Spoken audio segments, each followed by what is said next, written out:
Tara at maniningin ng pailaw dito sa Patnanungan. Alas 7 nga ng gabi pumunta kami dito sa port at dito ay may food bazaar. Pero dahil maulan ng gabing ito ay walang mga food bazaar kang makikita, walang mga stall. Merong isa nandito sa may mismong pwestong ito. Ang kanila nga lang ini-offer ay pares at sisig. Kaya nag-order kami ng pares dahil sakto maulan tas malamig yung panahon kaya sold kung ito ang aming kakainin. At habang ino-order nga namin, naghihintay kami ay di ba ito at sabi ko ay kami magbi-video muna ng mga pailaw dito. Di ba gaganda?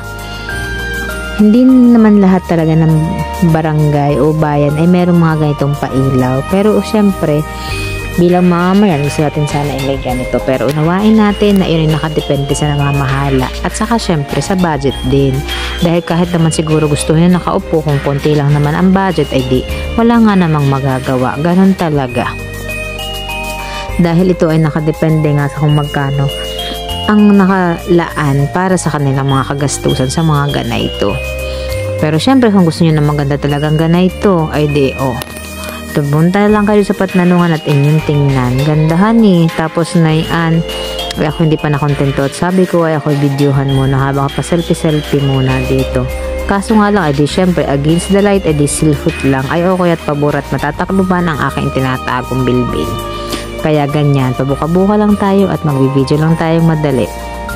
Maganda nga yung mga ilaw dahil hindi siya masakit sa mata. Tapos nun, pagkakain namin, pumunta naman kami dito sa may mismong munisipyo. Makikita nyo, ayan, meron sila ditong parang malaparis na design ng Eiffel Tower. O, di ba ganda? Tapos iikot ko kayo sa mismong gitna ng kanilang plaza. Napakadami nga nilang mga ilaw-ilaw, di ba ga?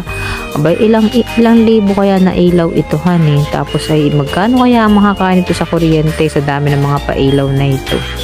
At buong paikot dito sa may kanilang plaza ay may mga ganito. Nakaka-enjoy na maningin. At kahit paano ay kahit matanda ay mag-i-enjoy sa mga ilaw-ilaw.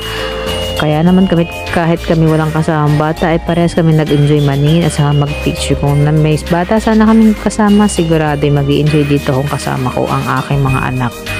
Mapa young at heart o young at age, mag-i-enjoy kayo sa paniningin sa kanilang ilaw-ilaw. Ay what more pa kaya sa ibang bayan na mas maraming ilaw at mas bonggahan Pero kung walang pailaw ang inyong bayan, wag nang mainggit. At ganayon talaga, sabi ko nga, nakadepende po iyan sa budget.